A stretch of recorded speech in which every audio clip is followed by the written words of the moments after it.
Moving on now, in the Philippines, millions have begun voting for a new president. Shortly after voting got underway, 3 security guards were killed when gunmen opened fire at a polling station. The deadly shooting happened in the Mindanao Island, which is a restive region in southern Philippines. Hours before voting began, 9 people were wounded when 5 grenades exploded outside a polling station. Now, this attack also happened in the same region. The region is haven for multiple armed groups here. Across the archipelago, with a population of more than 109 million, over 65 million Filipinos are eligible to vote and elect a new president, a new vice president, 12 of the 24 seats, Senate, and members of the House of Representatives. Also, over 18,000 national and local positions are up for grabs.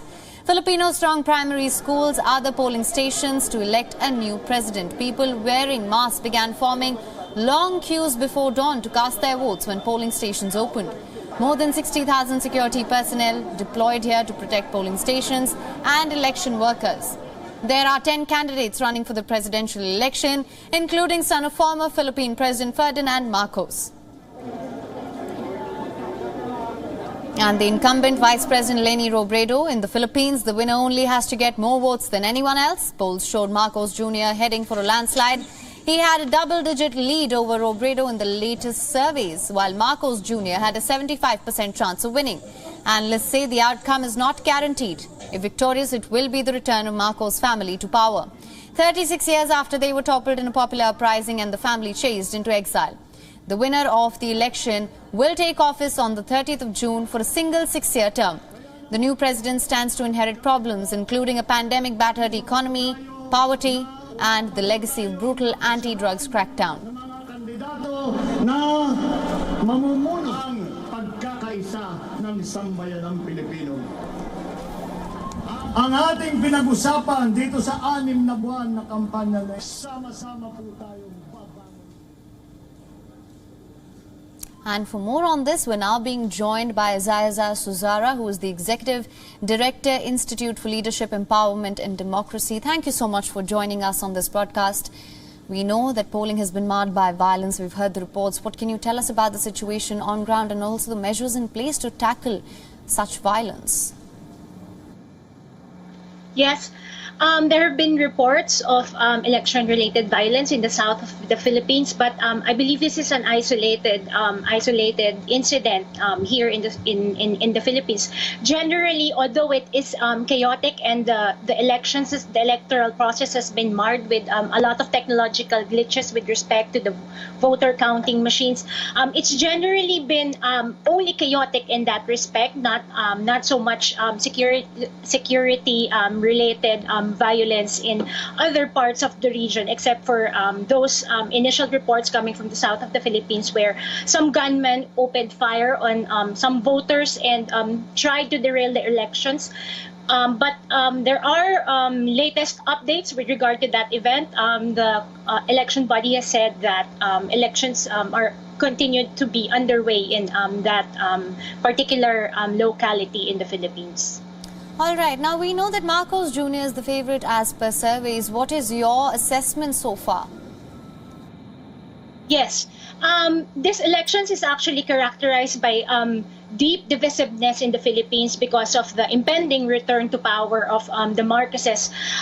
There are 2 important perspectives with respect to that. First is that, of course, from the perspective of the Marcoses, this is a crucial attempt to return to power and essentially try to rewrite history that would favor their image.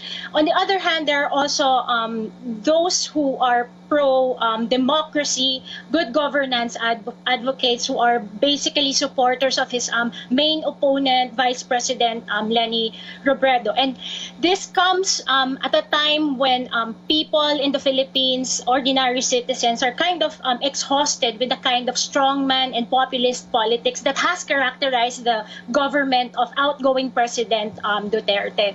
So in many ways, this elections is very critical for many of us Filipinos, and this is consequential with respect to the future of the Philippines and the future specifically of democracy and good governance here in our country. Right. Now, also in the campaigns, we've seen that Marcos Jr. has been very vague on policy changes, and Robredo, on the other hand, we've seen has been unable to gain traction. What do you think is the reason for that? I think one of the main reasons for that is the deliberate effort to discredit his main opponent, Vice President Lenny Robredo. There have been a lot of investigative reports which point to a series of coordinated and deliberate disinformation on the part of the Marcoses, and that date back to a decade ago when they started launching this campaign, specifically on social media platforms, to essentially rewrite history and keep attacking the credibility of the current vice president. So a lot of people here in the Philippines, being huge social media users and social media consumers as well, have fallen victim of these types of disinformation, misinformation, and wrongful attacks on the vice president, even her supporters, and other pro-democracy advocates. All right.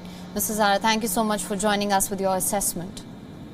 WION is now available in your country. Download the app now. Get all the news on the move.